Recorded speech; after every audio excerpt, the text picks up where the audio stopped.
എന്താണ് സമാധി? നമ്മൾ പലതും പറഞ്ഞു കേട്ടിട്ടുണ്ട് സമാധി എന്നുള്ളത്.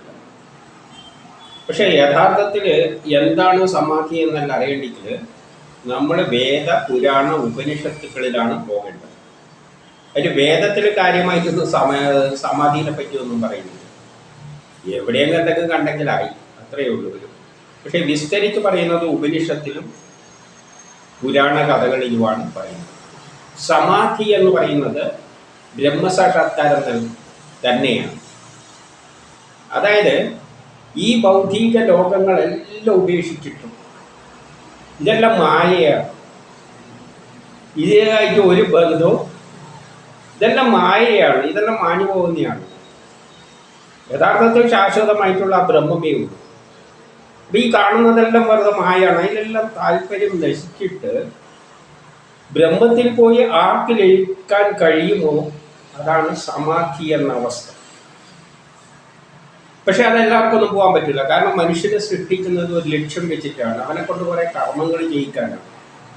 ലോകം കൃതയുഗം, ത്രേതായുഗം, ദ്വാപരയുഗം, കലിയുഗം, ഇങ്ങനെ 4 ഘട്ടങ്ങളിലൂടെ പുരോഗമിച്ച് പോയിട്ട് ഒരു സുന്ദരമായ ലോകം ഉണ്ടാക്കുന്നുണ്ട് അവസാനമാകുമ്പോൾ. അതാണ് ആ ബ്രഹ്മത്തിൻ്റെ ലക്ഷ്യം, നിർഗുണമായ ബ്രഹ്മത്തിൻ്റെ ലക്ഷ്യം. അത് ആ കർമ്മം ചെയ്യാൻ വേണ്ടിയിട്ടാണ് നമ്മളെ സൃഷ്ടിക്കുന്നത്. ഇത് നമ്മളെ ഉള്ളിൽ തന്നെ ഇരുന്നു കൊണ്ട് നമ്മളെ ഓരോ ആഗ്രഹങ്ങൾ ഇട്ട് തന്നിട്ട് ചെയ്യിപ്പിക്കുകയാണ് ആ ശക്തി ചെയ്യുന്നത്. അപ്പം നമ്മളൊരാഗ്രഹം വരും, അതിന് പിന്നാലെ നമ്മൾ ഓടും. അതിലൂടെ സാധിക്കുന്ന എന്താണ്? അതിൻ്റെ ലക്ഷ്യം തന്നെയാണ്. അപ്പോൾ നമുക്ക് ബ്രഹ്മസാക്ഷാത്കാരത്തിന് അങ്ങനെ ഒരു ചിന്ത വരില്ല. എപ്പോഴേ ചിന്ത വരുള്ളൂ? നമ്മിലുള്ള ആഗ്രഹങ്ങൾ തീരുമ്പോൾ മാത്രമേ ഉള്ളൂ. എപ്പോഴാണ് ആഗ്രഹങ്ങൾ തീരുക? നമുക്കിനി ഒരു കർമ്മം ഇല്ലാതെ വരുമ്പോൾ. ഇപ്പം വേറൊരു ജോലി, അതുകൊണ്ടാണ് നമ്മൾ ആഗ്രഹം ഒരിക്കലും തീരാതെ. ഒരു ആഗ്രഹം വരും, നമ്മൾ അതിൻ്റെ പിന്നാലെ പോയി അത് സാധിക്കുമ്പോൾ വേറൊന്ന് ഇട്ടത് വരും, വേറെ ആഗ്രഹം. ഏതൊരു സിനിമയിൽ പറഞ്ഞതുപോലെ തീരുമ്പം ജോലി തരാൻ എന്ന് പറഞ്ഞിട്ടില്ലേ? അതേപോലെ ഒന്ന് തീരുമ്പോൾ വേറൊരു ആഗ്രഹം ഉണ്ടാകും. അതുകൊണ്ടാണ് 10 കിട്ടുമ്പോൾ 100 വേണം. ഇങ്ങനെ നമ്മൾ ആഗ്രഹത്തിൻ്റെ പിന്നാലെ ഓടുകയാണ്. അത് നമ്മിൽ ഇട്ടുകയാണ്. ആ ഇട്ട് തരുന്നത് ഇല്ലാതെയാകണം. അപ്പോഴേ മനസ്സ് ശാന്തമാവുകയുള്ളൂ, ആഗ്രഹങ്ങൾ ഇല്ലാതെ വരികയുള്ളൂ. അതെപ്പോഴേ പറ്റുള്ളൂ? നമ്മളെ സൃഷ്ടിച്ച ജോലി കർമ്മം ചെയ്യിപ്പിക്കാനാണ്, ലോക പുരോഗതിക്ക്. ആ കർമ്മം തീർന്നാൽ ഇനി ഈ ജന്മത്തിലും ഇല്ല, അടുത്ത ജന്മത്തിൽ ഇനി ഒന്നും ചെയ്യാനില്ലാത്ത അവസ്ഥ വരുമ്പോൾ നമ്മളുടെ ആഗ്രഹങ്ങൾ ഉണ്ടാവില്ല. അപ്പോൾ നമ്മൾ എന്ത് ചെയ്യും? വിട്ടെറിഞ്ഞ് വിരക്തി വന്ന് ജീവിതത്തോട് ഒരു വിരക്തി വരും. പിന്നെ ഒരു പോക്കാണ്. എങ്ങനെയാണ് പോകുന്നത് എന്നെല്ലാം വിരക്തി വന്നവൻ പോകുന്നതെന്ന് വെച്ചാൽ പിന്നെ ഭ്രാന്തനെ പോലെ ആയിട്ടെല്ലാണെന്നാണ്. ഇപ്പം ഭാഗവതത്തിൽ തന്നെ എന്തുണ്ട്? ധർമ്മപുത്രരുടെ അവസാനം ഒരു ഭ്രാന്തനെ പോലെയാണ് ഇറങ്ങിയിട്ട് ആരോടൊന്നും ഒരു ബന്ധുവില്ലാതെ പോയി. പിന്നെ ഈ ലോകമായിട്ടെല്ലാം ഒരു ബന്ധുവില്ല. അവരുടെ മനസ്സിൽ പിന്നെ ബന്ധുക്കളൊന്നുമില്ല, എല്ലാം ഇട്ടെറിഞ്ഞ് പോകും. അങ്ങനെ തന്നെയാണ് ധൃതരാഷ്ട്രം ഇട്ടെറിഞ്ഞ് പോയി. അവസാനം ഒറ്റയ്ക്ക് എവിടെ പോയി. പിന്നെ ഭാര്യയായിട്ട് പോലും ഒരു ബന്ധമില്ല. അതിൽ ഭാഗവതത്തിൽ പറഞ്ഞു വെച്ചിട്ടുണ്ട്. പക്ഷെ മറ്റേ ഉപനിഷത്തിലാണെങ്കിൽ ഒരാൾക്ക് വിരക്തി വന്ന് സന്യസിക്കാൻ പോകുന്നുണ്ടെങ്കിൽ ചെയ്യേണ്ട ആദ്യത്തെ പരിപാടി അതിനാണ് സന്യാസ മാർഗം. അതിൽ ചെയ്യേണ്ട ആദ്യം എന്താണെന്ന് വെച്ചാൽ എല്ലാ ബന്ധുക്കളെയും ശിഷ്യന്മാരെയും എല്ലാം വിളിച്ചിട്ട് അവരോട് സമ്മതം വാങ്ങണം. എന്തിനാണ് സമ്മതം വാങ്ങുന്നതെന്ന് വെച്ചാൽ എന്തെങ്കിലും കർമ്മം തീർന്നിട്ടുണ്ടോ, തീർന്നവർക്കേ പോകാൻ പറ്റുള്ളൂ. അല്ലാത്തവർക്ക് ഈ പരിപാടി നടക്കില്ല. കർമ്മം തീർന്നേ, എനിക്ക് അടുത്ത ജന്മത്തിലൊന്നും ഒന്നും ചെയ്യാനില്ല. അപ്പോൾ മാത്രമേ ഈ വിരക്തി വരുള്ളൂ. ഇപ്പം വീട്ടുകാരോട് എനിക്ക് വിരക്തി വന്നു, ഇനി ഇതെല്ലാം മായയാണ്, എനിക്ക് താല്പര്യമില്ല, ഞാനിതാ പോകുന്നു എന്ന് പറഞ്ഞുകൊണ്ട് ഉടുതുണിയും ഉള്ളതെല്ലാം അവിടെ വലിച്ചെറിയണം. നദിയിലും ഒന്നും വെക്കാൻ പറ്റും. ഉടുതുണി അടക്കം കളഞ്ഞിട്ട് വടക്കോട്ടേക്ക് പോകാനാണ് പറയുന്നത്. പക്ഷേ എല്ലാവർക്കും ഒന്നും അങ്ങനെ ഉടുതുണി ആദ്യം തന്നെ വലിച്ചെറിയാൻ പറ്റില്ല. അതുകൊണ്ട് ആദ്യം എന്ത് പറഞ്ഞിട്ടുണ്ട്? അതിൽ ഉപനിഷത്തിൽ വ്യക്തമായി ഇതിൻ്റെ വ്യത്യസ്തമായിട്ട് ഒന്നും തന്നെ ഇല്ല ഉപനിഷത്തിൽ. പിന്നെയുള്ള വല്ല ഗ്രന്ഥങ്ങളിലുള്ള എല്ലാ അടിസ്ഥാനം, നമ്മുടെ അടിസ്ഥാനം ഉപനിഷത്താണ്. എന്നിട്ട് എന്ത് ചെയ്യണം? വല്ല തുണിയല്ല കീറത്തുണി റോട്ടുമെന്ന് കിട്ടും, അതേ എടുക്കാൻ പാടുള്ളൂ. അല്ല നല്ല തുണി എടുക്കും, കീറത്തുണി എടുത്ത് തുന്നി ചേർത്തിട്ട് വേണം വല്ല നാണമെല്ലാം മറക്കണ്ടിരിക്കും. അത് യഥേഷ്ടം റോട്ടുമെന്ന് കിട്ടും, അല്ലാതെ വീട്ടിൽ നിന്ന് കൊണ്ടുപോകാൻ പറ്റാത്തതൊന്നുമല്ല. അത് പാടില്ല. വസ്ത്രത്തോടുള്ള താല്പര്യം. കാരണം ഈ ശരീരം പിന്നെ എന്താണ്? ഞാൻ ഈ ശരീരമല്ല. വേദങ്ങൾ പറയുന്നതിൻ്റെ അടിസ്ഥാന തത്വം എന്ന് പറഞ്ഞാൽ ഈ ശരീരം ഞാനല്ല, ഞാനുള്ള ആത്മാവാണ്. ഈ ശരീരം ഒരു കീറത്തുണിക്ക് സമാനമാണ്. കാരണം ഒരു പാമ്പിൻ്റെ തോല് കളച്ചു കളയുന്ന തോല് പോലെയും നമ്മൾ എടുത്തു കളയുന്ന വസ്ത്രം പോലെയുമാണ് ഞാൻ എന്നതിന് ഈ ശരീരം. അപ്പൊ ഈ ശരീരത്തെ പിന്നെ നെഗ്ലക്റ്റ് ചെയ്യണം, കളയണം. പിന്നെ ജീവൻ നിലനിർത്താൻ വേണ്ടിയിട്ട് കുറച്ച് ഭക്ഷണം എവിടെ നിന്ന് കൈനീട്ടി വാങ്ങിയിട്ട് പോകുന്നത് ഒരു ഭ്രാന്തനെ പോലെയാണെന്നാണ് പറഞ്ഞു വെച്ചിരിക്കുന്നത് ഉപനിഷത്തിൽ. പക്ഷേ എങ്കിലും വീട് വിട്ടിറങ്ങും. അതിനുള്ള ഏറ്റവും നല്ല ഉദാഹരണമാണ് വേദവ്യാസന്റെ മകൻ ബ്രഹ്മസാക്ഷാത്കാരം നേടിയപ്പോൾ അച്ഛനോടും ജോബോടും ചേർക്കാതെ ഒരൊറ്റ പോക്കാണ്. അവന്റെ പൊടി പോലും പിന്നെ കണ്ടില്ല. എന്തുകൊണ്ട്? അച്ഛനോട് ഉപയോഗിക്കാനും. പിന്നെ അച്ഛനും ഇല്ല, അമ്മയും ഇല്ല. ബ്രഹ്മസാക്ഷാത്കാരം നേടിയ പിന്നെ അച്ഛനും ഇല്ല, ഭാര്യയും ഇല്ല, മക്കളും ഇല്ല. അതുപോലെ തന്നെയാണ് ധർമ്മപുത്രർ ഇട്ടെറിഞ്ഞു പോയത്. അപ്പൊ ആദ്യത്തെ ലക്ഷണം എന്ന് പറഞ്ഞാൽ ഇതെല്ലാം കളഞ്ഞിട്ട് പോവുകയാണ്. വിരക്തി വേണം. ഈ പ്രപഞ്ചമായിട്ട് ഒരു ബന്ധവുമില്ല, അതെല്ലാം മിഥ്യയാണ്. ഇതാണ് സന്യാസത്തിലേക്ക് പോകേണ്ട തുടക്കം.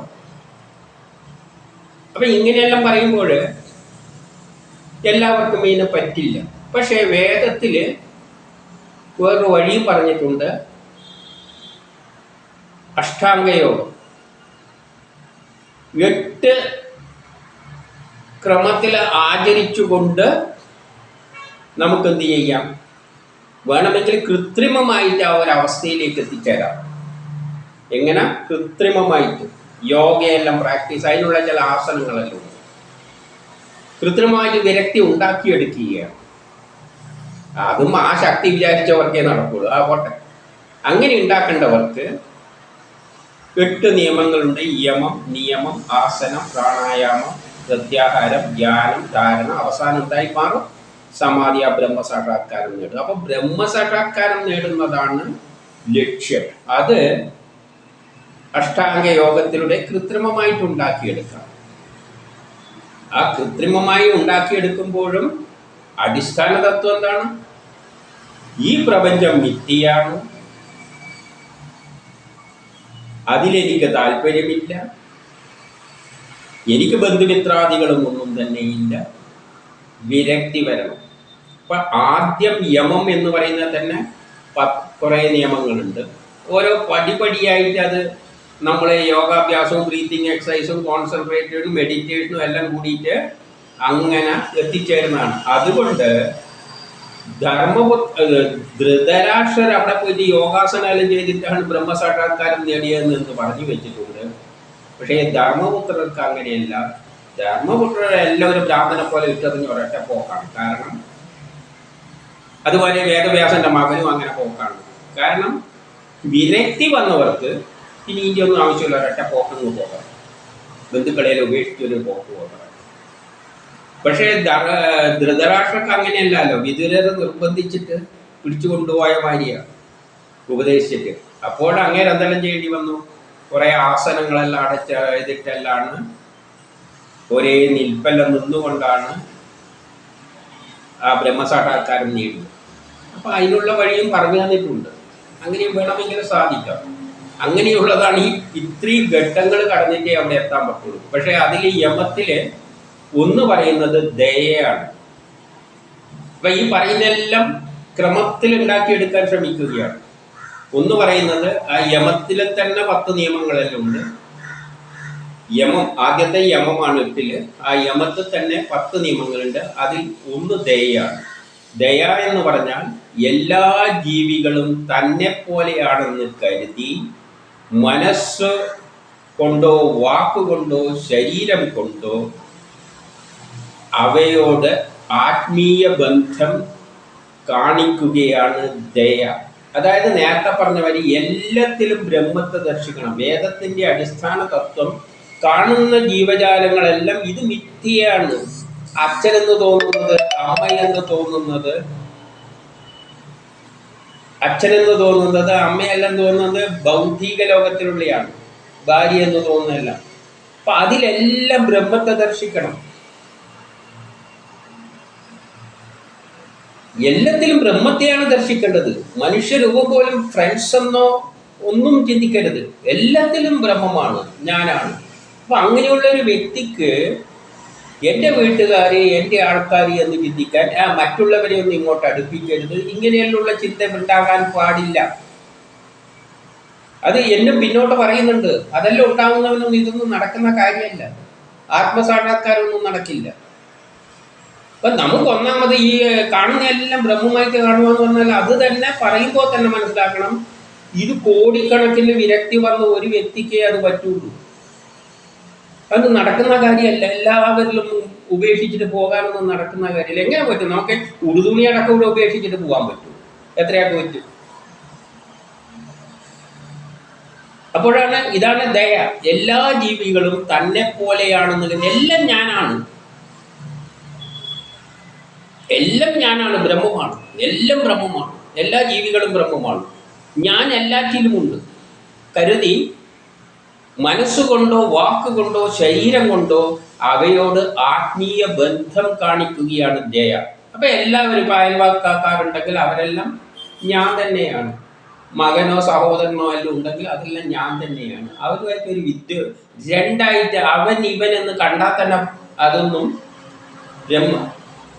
ബ്രഹ്മസാക്ഷാത്കാരത്തിനുള്ള വഴിയല്ല. ഈ ചടങ്ങിൽ ആദ്യം ദയ ഉണ്ടാകണം. അപ്പൊ ദയ എന്ന് പറയുന്നതിന് അർത്ഥം ഇതാണ്. ഏതിനാണ് ഇത് പറയുന്നത്? ജാമ്പാല ദർശനോപനിഷത്തിൽ 1 മുതൽ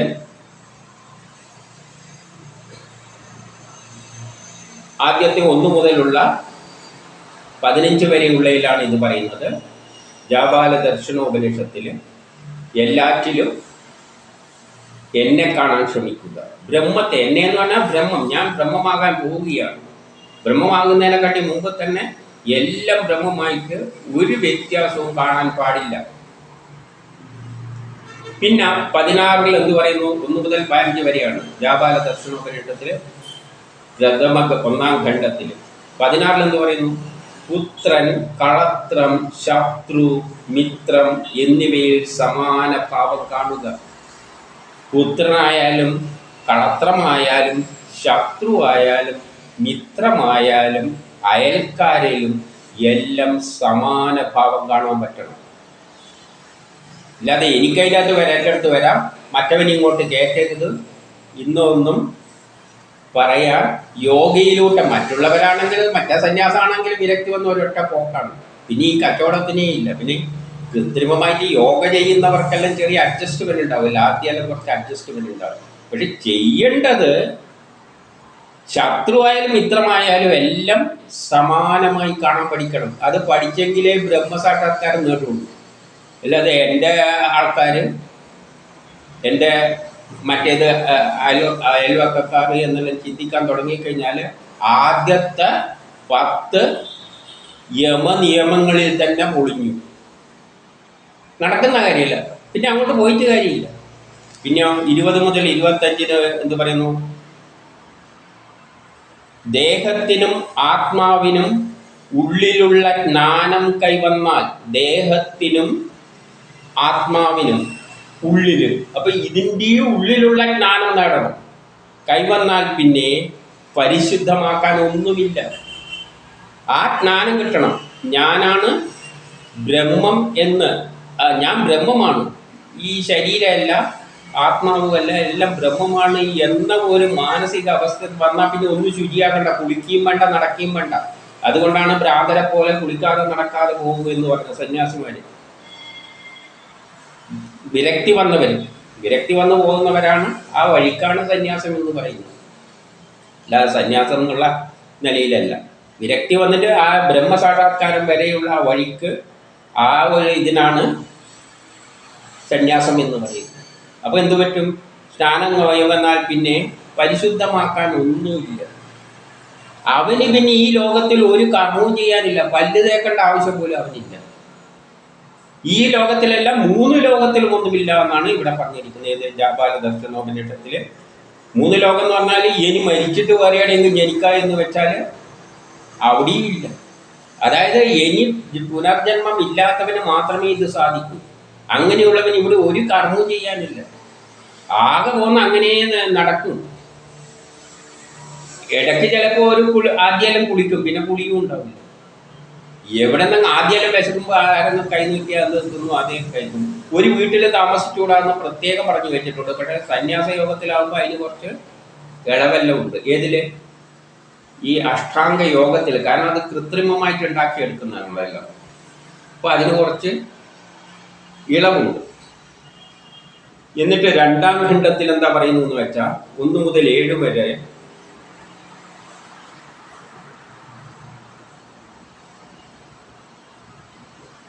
പിന്നെയുള്ളത് നിയമങ്ങളില്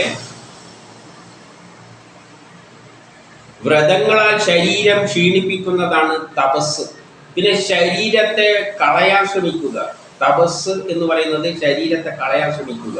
വ്രതം എടുത്തിട്ട് ഭക്ഷണമൊന്നും മര്യാദയ്ക്ക് കഴിക്കില്ല, ശരീരം നിലനിർത്താൻ വേണ്ടി. കാരണം ഈ ശരീരം ഒന്ന് ഒഴിവാക്കി കിട്ടണം. ഈ ശരീരം ഞാനല്ല. ഈ അജ്ഞാനികൾക്കാണ് ഈ ശരീരം ഞാൻ.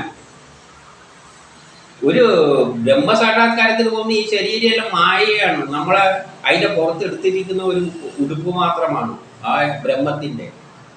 അപ്പൊ ഇത് ശക്തിയായി കിടന്നു കഴിഞ്ഞാൽ നമ്മളെ മനസ്സിനെ നിയന്ത്രിക്കാൻ പറ്റൂല. അതുകൊണ്ട് ആദ്യം എന്തുവാണ്, ഈ ശരീരത്തിനെ തളർത്തണം. അപ്പൊ ശരീരം ക്ഷീണിപ്പിക്കലാണ് തപസ് എന്നതുകൊണ്ട് ഉദ്ദേശിക്കുന്നത്. കുറച്ച് വെള്ളം കഴിക്കും, ആവശ്യത്തിന് വെള്ളം കഴിക്കും. ഭക്ഷണം എന്ന് പറഞ്ഞാൽ അത്യാവശ്യമായിട്ട് വരികയാണെങ്കിൽ ആദ്യം വിശപ്പ് വരുമല്ലോ. ആദ്യം വിശപ്പ് വരും. പിന്നെ എന്ത് ചെയ്യും, എവിടെ നിന്നെങ്കിലും കൈ നീട്ടിയിട്ട് വാങ്ങിയിട്ട് കഴിക്കും. അധികം ഒന്ന് കഴിച്ചു. ഇന്ന കഴിക്കണം എന്നൊന്നുമില്ല, എന്താ കിട്ടുന്ന അത് കഴിച്ചോളണം. എന്നിട്ട് അങ്ങനെ നടക്കണം. ഒരു വടിയും വേണം. എന്തിന്? ശരീരം ക്ഷീണിക്കുമ്പോൾ സപ്പോർട്ടിനൊരു വടിയും വേണം. ഒരു കമ്പാണ് പറയുന്നത്, ഒരു മുളക്കമ്പ്. അല്ലാതെ അത് അധികാരത്തിൻ്റെ ചിന്തയൊന്നുമല്ല. എന്നിട്ട് ധനം മുതലായ അവശ്യ വസ്തുക്കൾ അന്യർക്ക് നൽകുന്നതാണ് ദാനം. ധനം പോലെയുള്ള എൻ്റെ കൈമിൽ എന്തെല്ലാം ഉണ്ടോ അതെല്ലാം അന്യർക്ക് അങ്ങ് കൊടുത്തേക്കണം. അന്യർ എന്ന് പറഞ്ഞാൽ മക്കൾക്ക് കൊടുക്കണം, ഭാര്യയ്ക്ക് കൊടുക്കണം എന്നൊന്നുമല്ല അർത്ഥം. കാരണം അവരെ സംബന്ധിച്ചിടത്തോളം എല്ലാം ബ്രഹ്മമായിട്ട് കാണാനാണ് പറഞ്ഞിരിക്കുന്നത്. അപ്പോൾ അന്യർക്ക് വേണ്ടുന്നവർക്ക് എന്താ പിടിച്ചോ എന്ന് പറഞ്ഞാൽ അവൻ്റെ അടുത്ത് എന്തെല്ലാം ഉണ്ടോ അതെല്ലാം എടുത്തങ്ങ് കൊടുക്കണം. ധനമൂലായ അവശ്യ വസ്തുക്കൾ, അവനെന്താണോ ഏറ്റവും ആവശ്യമുള്ളത് എന്ന് തോന്നുന്നതെല്ലാം കളയണം. ഇനി ഇതിയൊന്നും ആവശ്യമില്ല, ഇതെല്ലാം ഭൗതിക വസ്തുക്കൾ എന്ന് പറഞ്ഞാൽ മിഥ്യയാണ്. ആ ചിന്താഗതി ഉണ്ടാകുന്നവനെ ഇത് പറ്റുള്ളൂ, എല്ലാവർക്കും ഇത് പറ്റില്ല. അപ്പോൾ 1 മുതൽ 7 വരെ എന്തെല്ലാം? വ്രതങ്ങളാൽ ശരീരത്തെ ക്ഷീണിപ്പിക്കുക, ധനമൂലായ അവശ്യ വസ്തുക്കളെല്ലാം അന്യർക്ക് നൽകുക. പിന്നെ വേറെ കുറേ കാര്യങ്ങളുണ്ട്. അതിനകത്ത് ചിലത് മാത്രമേ ഇവിടെ എടുത്ത് പറയുന്നുള്ളൂ. ഏത്? മറ്റ് സന്യാസക്രമത്തിൽ ഞാൻ പറഞ്ഞ ആ രീതിയിലുള്ളത് ഇവിടെ പറയുകയാണ്. എന്നിട്ട് 4ാം ഖണ്ഡത്തിൽ 57 മുതൽ 63 വരെ പറയുന്നു, മംഗളരൂപിയായ ഈ ശരീരത്തിൽ തന്നെ ഈശ്വരൻ ചിന്തിക്കുന്ന ഈശ്വരൻ ഈ ശരീരത്തിൽ തന്നെയാണ് ഉള്ളത്. അദ്ദേഹത്തെ അറിയാതെ അജ്ഞാനി തീർത്ഥം, ജലം, യജ്ഞം, വിറക്, കല്ല് എന്നിവയിൽ പരമാത്മാവിനെ തേടുന്നു. അജ്ഞാനികളാണ് കല്ലിലും തീർത്ഥത്തിലും യജ്ഞത്തിലും വിറകിലുമെല്ലാം ഈശ്വരനെ ദർശിക്കുന്നത്. അവനെ സംബന്ധിച്ചിടത്തോളം അമ്പലമില്ല, ഒരു യുദ്ധമില്ല. ഈശ്വരൻ ഉള്ളിൽ തന്നെയാണുള്ളത്. പരമാത്മാവായ എന്നെ വിട്ട്, എൻ്റെ ഉള്ളിലുള്ള പരമാത്മാവിനെ വിട്ട് കേവലം സ്ഥൂല പ്രതിഭകളെ പൂജിക്കുന്ന ജീവൻ, ഏതെങ്കിലും ഒരു വ്യക്തി ഉള്ളിലുള്ള എന്നെ വിട്ടിട്ട് വല്ല സ്ഥൂല പ്രതിമകളെ പൂജിക്കുന്ന വ്യക്തി കയ്യിലിരിക്കുന്ന ഭക്ഷണം കഴിഞ്ഞിട്ട് മുട്ട് നക്കുന്നതിന് സമാനമാണ്. ഉള്ളിൽ തന്നെ ഈശ്വരനുണ്ട്. പിന്നെ ഈ സ്ഥൂല പ്രതിമയിൽ കൊണ്ടുപോയിട്ട് അങ്ങനെയുള്ള പൂജാദികളോ വിഗ്രഹമോ മറ്റോ ഇതൊന്നും പാടില്ല സന്യാസിക്ക്. സന്യാസികൾ വേദങ്ങൾ പോലും ഉപേക്ഷിക്കണം, പേര് പോലും ഉപേക്ഷിക്കണം. ഇതെല്ലാം സന്യാസത്തിൽ പറഞ്ഞിട്ടുണ്ട്.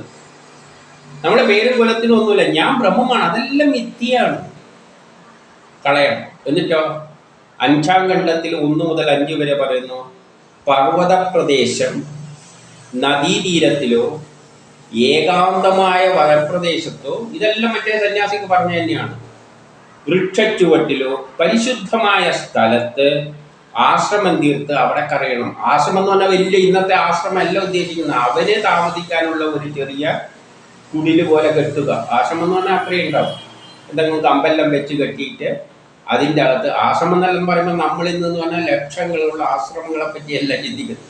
ഇവന് താമസിക്കാൻ വിജനമായ കാട്ടുപ്രദേശത്ത്, അല്ലാതെ അവിടെ കയറിയിട്ട് കെട്ടിടം കെട്ടാൻ പറ്റില്ലല്ലോ.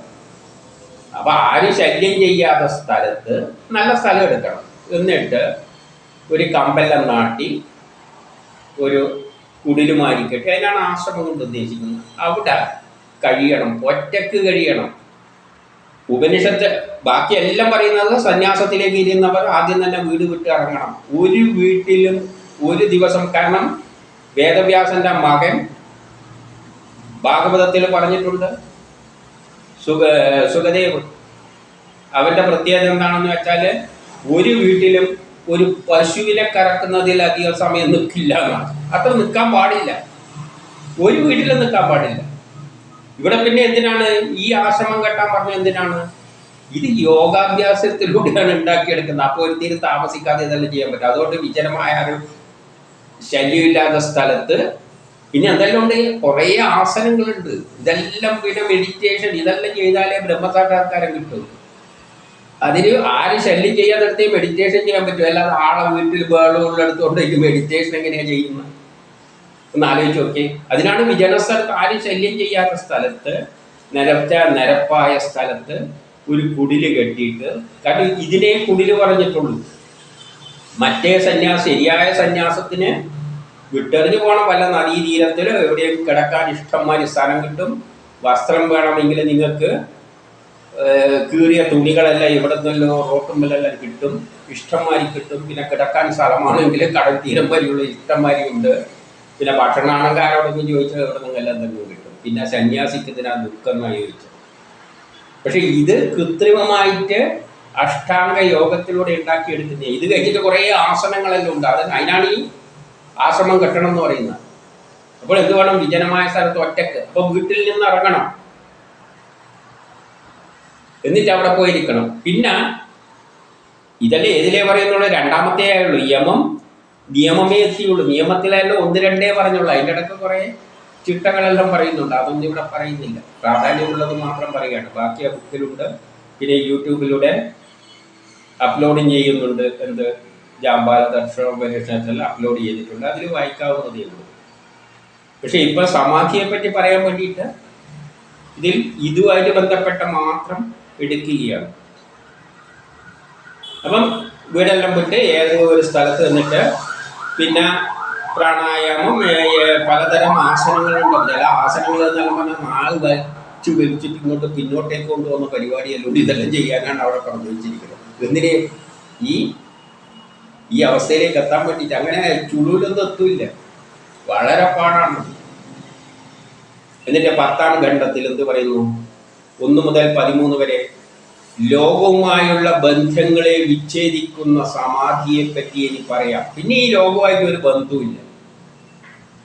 ആരാണോ സ്വയം ദേഹമെന്നും പ്രാണനെന്നും ഇന്ദ്രിയമെന്നും മനസ്സെന്നും കരുതാതെ, ആദ്യം എന്ത് വേണം? ഞാൻ ദേഹമല്ല, ഈ ശരീരമല്ല ഞാൻ, ഈ പ്രാണനല്ല ഞാൻ, ഈ ഇന്ദ്രിയങ്ങളല്ല ഞാൻ, ഈ മനസ്സല്ല ഞാൻ എന്ന് ചിന്തിക്കണം. അപ്പം ഞാനെന്ന് പറയുന്നത് ശരീരമല്ല.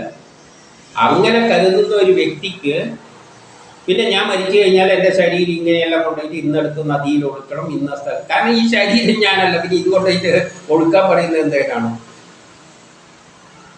അതെല്ലാം സാധാരണ ജനങ്ങളുടെ മനസ്സിലുള്ള അവസ്ഥകളാണ്. ഞാൻ മരിച്ചു കഴിഞ്ഞാൽ എൻ്റെ ശരീരം കൊണ്ടുപോയിട്ട് അവിടെ ധരിപ്പിക്കണം. നമ്മളും അജ്ഞാനികളാണ്. നമ്മളെന്ത് ചെയ്തു? മരിച്ചു കഴിഞ്ഞാൽ ശരീരത്തിൽ എടുത്ത് നല്ലവണ്ണം പുതപ്പിച്ച് കുളിപ്പിച്ച് ഉടുപ്പിച്ച് പൗഡറെല്ലാം ഇട്ട് സെറ്റ് വെച്ച് എന്തെല്ലാം കണ്ണടയെല്ലാം വെച്ചു. വേദം പറയുന്ന ഈ ശരീരം എന്ന് പറഞ്ഞാൽ വെറും അഴുക്ക് വസ്ത്രം പോലെയാണ്. ഞാൻ എന്ന് പറയുന്നത് അതങ്ങ് പോയി, ആത്മാവ് പോയി. പ്രത്യേകിച്ച് ഈ തത്വം ഉൾക്കൊള്ളുന്ന സന്യാസി ഒരിക്കലും ഈ ശരീരത്തെ പറ്റി എൻ്റെ ശരീരം കൊണ്ടുപോയിട്ട് അവിടെ വെക്കണം, മറ്റേ ഇങ്ങനെ വെക്കണം ഇങ്ങനെ വെക്കണം എന്നൊന്നും പറയില്ല, പറയാൻ പാടില്ല. പറഞ്ഞെങ്കിൽ ബ്രഹ്മസാക്ഷാത്കാരത്തിലുള്ള ആദ്യത്തെ പടി തന്നെ എല്ലാത്തിലും ബ്രഹ്മത്തെ ദർശിക്കാൻ ശരീരം മിഥ്യയാണ്. ഞാൻ ഇവിടെ പറഞ്ഞെന്താണ്, ഞാൻ ആത്മാവിനും പിന്നിലുള്ള ആ ബ്രഹ്മമാണ്. അപ്പം ആരാണോ സ്വയം ഞാൻ ദേഹമാണ് എന്ന് ചിന്തിക്കുന്നത്, അപ്പം ഞാൻ ദേഹമാണെന്ന് ചിന്തിക്കരുത്, ദേഹത്തെപ്പറ്റി ചിന്തിക്കരുത്. അതുകൊണ്ടാണ് പൂന്താനം പറഞ്ഞത്, ആ ബ്രഹ്മസാക്ഷാത്കാരത്തിലെത്തുമ്പോൾ ആ ഈശ്വരനെ കാണുമ്പോൾ ശരീരം എന്ത് തന്നെ അട വീഴും. ഇപ്പൊ സാധാരണ സന്യാസികളെല്ലാം ഇങ്ങനെ എവിടെയും പോകും, ഭക്ഷണമൊന്നും കഴിക്കാതെ ചുക്കി ചുളിഞ്ഞു ഒരുമാതിരി ഏതെങ്കിലും സ്ഥലത്ത് പോകുമ്പോൾ ആ സമയത്ത് അവിടെ ഇരിക്കുമ്പോൾ ഈ ആത്മാവാണ് പരമാത്മാവായിട്ട് ലയിക്കുന്നത്. ശരീരത്തെ ഉപേക്ഷിക്കുകയാണ് ആത്മാവ്.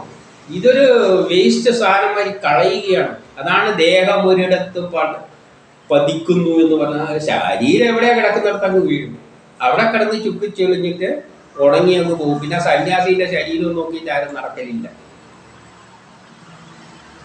അതെല്ലാം സാധാരണ നമ്മളെ പോലെയുള്ള മനുഷ്യർക്കാണ് ഈ ശരീരം എന്തെല്ലോ കാണുന്നത്. അയാളെ സംബന്ധിച്ചിടത്തോളം അതിലൊന്നും താല്പര്യമില്ല, അതങ്ങ് കളയുകയാണ്, പാമ്പ് അതിൻ്റെ ഉപ്പിളി കളയുന്ന പോലെ. ഇതെല്ലാം ഉപകരണങ്ങളെ ഉപനിഷത്ത് പറഞ്ഞു തരുന്നതാണ്. അപ്പം ശരീരം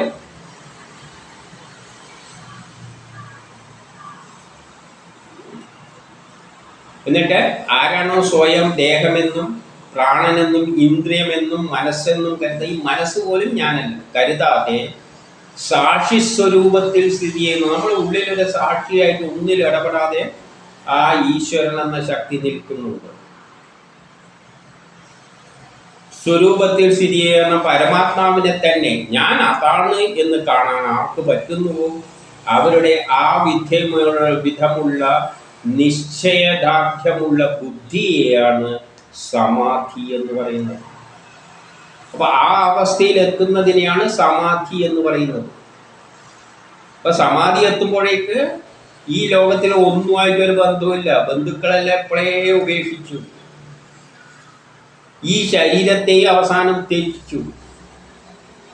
പിന്നെ അവന് മരണമില്ല. സമാധി എന്നത് മരണമല്ല. സമാധി എന്നത് ഇങ്ങനെ ശരീരത്തെ എല്ലാം പീഡിപ്പിച്ച് ഭക്ഷണമൊന്നും കൊടുക്കാതെ കുറച്ച് വെള്ളമെല്ലാം കഴിച്ച് അതിലൊന്നും താല്പര്യമില്ല, ഇന്ദ്രിയങ്ങളെല്ലാം നിഗ്രഹിച്ച് എവിടെയോ അങ്ങനെ പോയി ഒരുത്തിയിലങ്ങ് വീഴും. ആ വീഴുന്ന സമയത്ത് മരണത്തിന് മുമ്പിൽ ഈ ജീവാത്മാവ് പരമാത്മാവിൽ പോയി അങ്ങ് ലയിക്കും. അത് രണ്ട് ഏകീകരിക്കും. അതിൻ്റെ അകത്ത് തന്നെ വേറെ എവിടെയും പോയി യോജിക്കേണ്ട, അതിൻ്റെ അകത്ത് തന്നെ എൻ്റെ ഉള്ളിൽ തന്നെയാണ് ഉള്ളത്. അതും ജീവാത്മാവും പരമാത്മാവും തമ്മിൽ അങ്ങ് ലയിക്കും. ഇത് വേറിട്ട് നിൽക്കുമ്പോഴാണ് ആക്റ്റീവ് ആകുന്നത്. ഏതുപോലെ എന്നാൽ ഒരു ബാറ്ററിയിൽ പ്ലസും മൈനസും രണ്ടായി നിൽക്കുമ്പോഴാണ് സിഗ്നൽ ഉണ്ടാകുന്നതും വർക്ക് ചെയ്യുന്നതും. അതിരട്ടി ചേർന്ന് പോയാൽ ന്യൂട്രലായി. അപ്പോൾ ഇവിടെ ജീവാത്മാവും പരമാത്മാവും രണ്ടും വേർപെട്ട് നിൽക്കുകയാണ്. അപ്പോഴാണ് മനുഷ്യൻ ആക്റ്റീവായിട്ട് ഭൗതിക ലോകങ്ങളിൽ വർക്ക് ചെയ്യുന്നത്. ഇത് രണ്ടും ചേർന്ന് പോയാൽ പിന്നെ ഈ ഭൗതിക ലോകം വിട്ട് കാണുന്ന വിധാന ഒന്നുമില്ല, ചിന്തിക്കുന്നില്ല, എല്ലാത്തും കാണുന്ന ഒന്നുമില്ല, എല്ലാം ബ്രഹ്മമേ കാണുകയുള്ളൂ. അവൻ്റെ അവയവങ്ങളെല്ലാം നിശ്ചലമായി. ബ്രഹ്മസാക്ഷാത്കാരത്തിന് മുമ്പ് തന്നെ അവൻ്റെ അവയവങ്ങളെല്ലാം പഞ്ചേന്ദ്രിയങ്ങൾ കാണാനും കേൾക്കാനും ഒന്നും അവൻ പോകുന്നില്ല. അവൻ നിശ്ചലമായ അവന് ഏതോ അജ്ഞാതമായ സ്ഥലത്ത് അവിടെ വെച്ചിട്ട് ജീവാത്മാവും പരമാത്മാവും ഒന്ന് ലയിക്കും. പിന്നെ അവൻ്റെ മരണം എന്നൊരു പ്രക്രിയ അവരില്ല. മരിക്കുന്നതിനെക്കാട്ടി മുമ്പിൽ ഈ അവസ്ഥയിലെത്തിയാലേ ബ്രഹ്മസാക്ഷാത്കാരം നടക്കുകയുള്ളൂ. മരിച്ചു പോയാൽ പിന്നെ മരിക്കുന്ന സമയത്ത് സംഭവിക്കില്ല. മരിക്കുന്നതിനെക്കാട്ടി മുമ്പ് തന്നെ ഈ അവസ്ഥ എത്തണം. അവനങ്ങ് ബ്രഹ്മത്തിലേക്ക്. പിന്നെ നമ്മൾ നോക്കുമ്പോൾ ഒന്നുമില്ല, അവനില്ല. അതൊന്ന് കാലം തന്നെ അങ്ങ് ചേരുന്നതാണ്. അങ്ങനെ അവൻ്റെ മനസ്സ് നമ്മളിപ്പോൾ ആശുപത്രിയിൽ ബോധം കെട്ട് കിടക്കുന്ന അവസ്ഥയിൽ അങ്ങനെ ചേർന്ന് അവസാനം അങ്ങ് ജീവൻ പോകുന്ന മാതിരിയുള്ള ഒരവസ്ഥയാണ്. ജീവനല്ല പോകുന്നത്, അവൻ്റെ ആത്മാവ് ബ്രഹ്മത്തിൽ പോയി ലയിക്കുന്നു. പിന്നെ ആ ശരീരം അവിടെ കിടന്നിട്ട് അങ്ങനെ കുറച്ചു കാലം കൂടി ദ്രവിച്ച് ദ്രവിച്ച് അങ്ങ് ഭൂമിയോളിക്കുകയാണ്. ശരീരത്തെ കളഞ്ഞു അവൻ. പിന്നെ ആ ശരീരത്തിന് അവന് താല്പര്യമില്ല. ആ ശരീരം മിഥ്യയാണ്, അതൊരു വേസ്റ്റാണ്. അതാണ് പറയുന്നത്. അതാണ് സമാധി എന്ന് പറയുന്നത്. ജ്ഞാനി എന്ത് വേണം? സർവ ജീവജാലങ്ങളെയും തന്നിൽ തന്നെ കാണണം. അങ്ങനെ എത്തുന്നതിനെക്കാട്ടി മുമ്പിൽ അവൻ എന്ത് ചെയ്യണം? എല്ലാ ജീവജാലങ്ങളെയും തന്നിൽ കാണണം. തന്നെ എല്ലാ ജീവജാലങ്ങളിലെയും കാണുന്ന അവസ്ഥയിലെത്തണം. ചെയ്യുന്നു.